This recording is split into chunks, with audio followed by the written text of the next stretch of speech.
que aconteceu? Com 15 anos, numa dessas festas aí, eu acabei conhecendo um rapaz. Eu achei ele muito bonito, ele também, pai e tal. E com pouco tempo, a gente começou a namorar, né? Um namoro firmado mesmo, me deu aliança, tudo tal. Divulguei nas redes sociais também. Era meu namorado na época. E passou 1 ano e meio de namoro. Ele tinha nascido e crescido em lar cristão. Então, eu era cheia das superstições. Eu acreditava em muitas coisas, nunca fui ateia, nunca desacreditei de Deus. Eu sabia que existia, mas eu era muito perturbada, sabe? Eu acredito até que pelas coisas que eu nutria na minha vida, por essa lascívia, talvez excessiva, por conta de práticas que não agradam a Deus, que eu nutria muito, eu tinha medo de dormir sozinha. Eu tinha medo, tive experiências espirituais antes da minha conversão. Eu era muito sensível espiritualmente já, mesmo sem conhecer Jesus. Só que era de uma forma que era ruim, porque me perturbava, porque gerava insônia. Muitas vezes, antes de converter, eu fui em centros espíritas pedir ajuda. E olha, vou ser sincera, até ajudava, mas era por pouco tempo, depois voltava a perturbar. Depois voltava a doer, sabe? Aquilo voltava. Na hora, era bom, eu até ficava tranquila.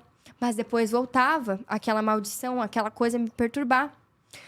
Teve uma amiga da minha irmã, eu vou contar essa história aqui no podcast, tá? Exclusivo pra vocês. Eu não convém falar nome, porque hoje eu faço direito, vocês sabem, né? E eu gosto muito dessa área criminal.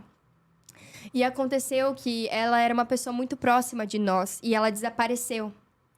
E foi postado, né, nas redes sociais que ela havia desaparecido. E em pouco tempo, né, mãe, eu já sabia que ela não estava mais viva. Eu já sentia no meu coração que a menina tinha falecido, que tinha acontecido alguma coisa com ela. Então eu sonhava do que tinha acontecido, sonhava que ela tinha sido abusada, sonhava que ela tinha sido esquartejada. Nossa. Tudo isso eu sonhava de verdade, e eu não era evangélica ainda. E aí eu comecei a sentir coisas no meu quarto, sabe? Eu me sentia muito mal. Como se fosse uma opressão mesmo. Porque ali. eu sabia o que tinha acontecido com ela, sabe? Só que Jesus, ele fala, deixe as coisas dos mortos para os mortos.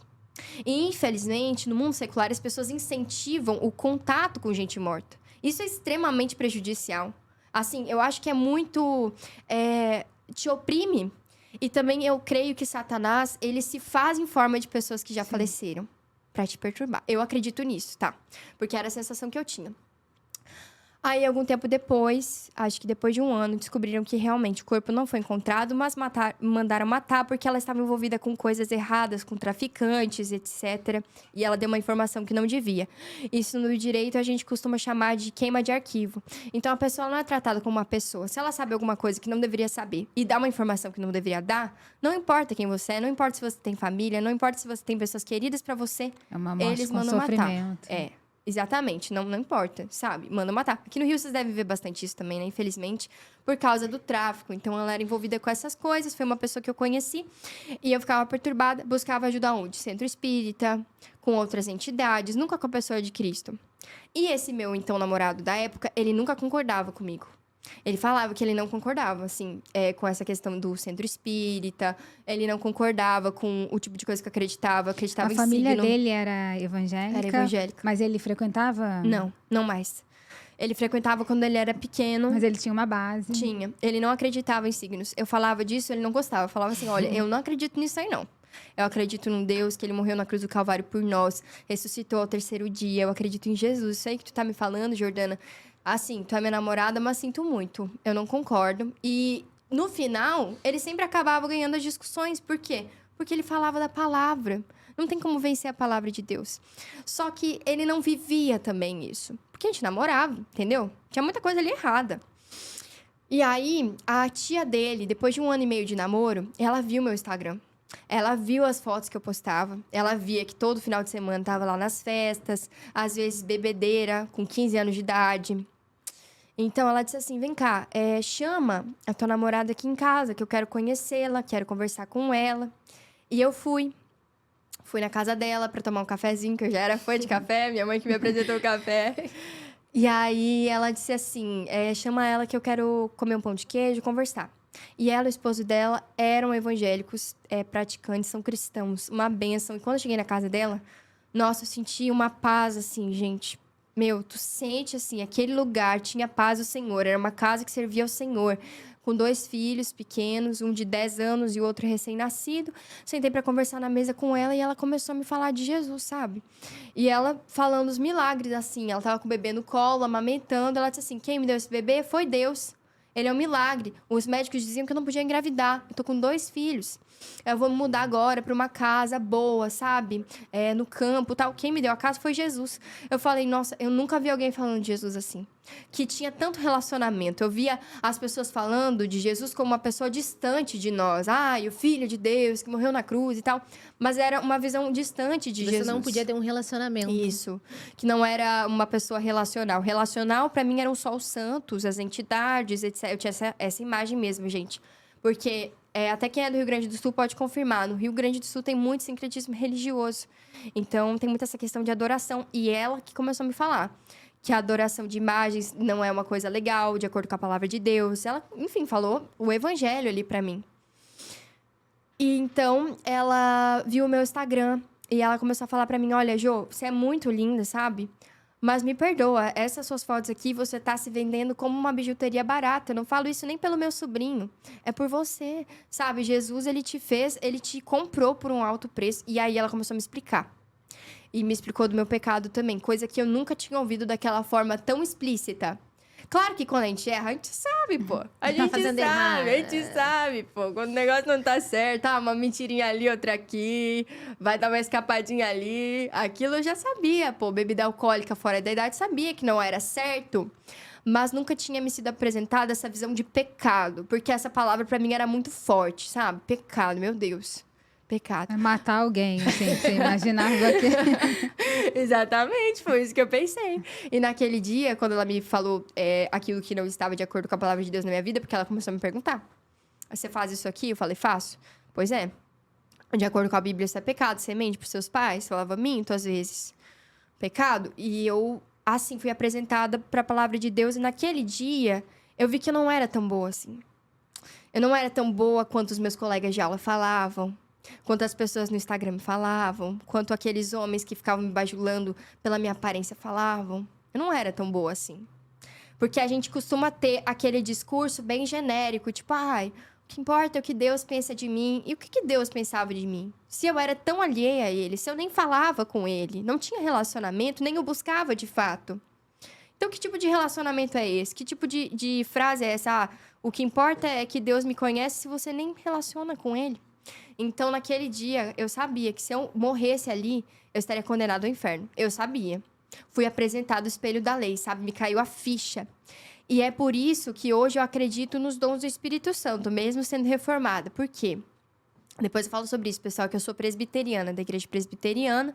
E lá eles são mais cessacionistas, né? Eles não acreditam muito nos dons do Espírito, não tem muito esse fluir do que a gente vê na igreja pentecostal. Mas eu acredito por quê? Porque esse primeiro contato que eu tive, antes de ir embora da casa dela, depois de ela me falar tudo isso, eu chorei. Foi, olha, uma conversa muito profunda. Ali eu digo que eu tive um encontro com Jesus. Ela disse assim, posso fazer uma oração por você? Eu disse, claro, pode, né? Eu pensei que ela ia Ave Maria, cheia de graça.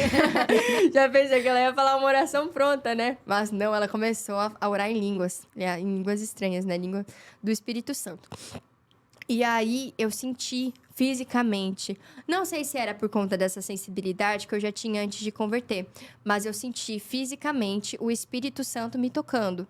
Então, era uma tremedeira aqui na boca, uma tremedeira no corpo. Era como se fosse assim, não era sangue nas minhas veias, era fogo, era um negócio assim maravilhoso. E depois que ela orou, eu olhei assim pro meu então namorado da época, eu falei, gente, o que é isso, sabe? O que sua tia faz? Que mágica é essa? Oh, aleluia, falei, né? Mas não era nada disso, porque eu tinha uma visão muito disso, de bruxaria mesmo. Então eu pensava, ela fez um reiki. Pensava isso, sério, que era uma cura energética, um alinhamento energético. Não, era Deus. Fui apresentada a Deus, era diferente de todos os lugares. Esse momento foi o momento da sua conversão também, ou não? Eu acho que foi ali que caiu minha ficha que eu era pecadora, entendeu? Aí ela me deu uma Bíblia, King James, não me esqueço até hoje. E ela continuou em contato comigo, ainda que meu ex-namorado não quisesse. Por quê? Ele tinha o contato com a palavra de Deus, ele sabia da palavra, mas ele não seguia a palavra de Deus. Nosso relacionamento todo errado, tá? E aí... Se ela fosse colocar isso na sua cabeça, ia dar Ele ruim tava ali. morrendo de medo que a mulher me convertesse. Mas é verdade. E aí, o que aconteceu, né? Ele falava assim, não entra nas ideias da minha tia, que ela tem umas ideias meio de louco. Mas não, ela pregava o evangelho verdadeiro, assim, negue-se a si mesmo, tome a sua cruz e siga-me. Dia após dia, isso que Jesus fala. Negue a si mesmo. Então, foi aquele dia, assim, que eu tive essa ficha caiu. Mas, até que realmente eu renunciasse todas as práticas da minha vida, demorou um tempo, porque eu fui lendo a Bíblia, eu fui até uma igreja sozinha, fui em várias igrejas, eu não tinha contato com pessoas cristãs, então eu que tive que ir Ela atrás. te indicou uma igreja ou você sozinha? Eu que fui. Ela falou algumas que eram boas lá perto da minha casa, da região, mas eu encontrei. E foi Deus quem me direcionou. Porque eu digo que, assim, a igreja que eu fui a primeira vez, eu fico até emocionada, que eu tenho um amor gigante, que é Batista. É uma igreja que, na verdade, quem falou foi a minha mãe. Porque um colega de trabalho dela tinha tido depressão. E ele foi apresentado a essa igreja, a Batista Central, em Porto Alegre.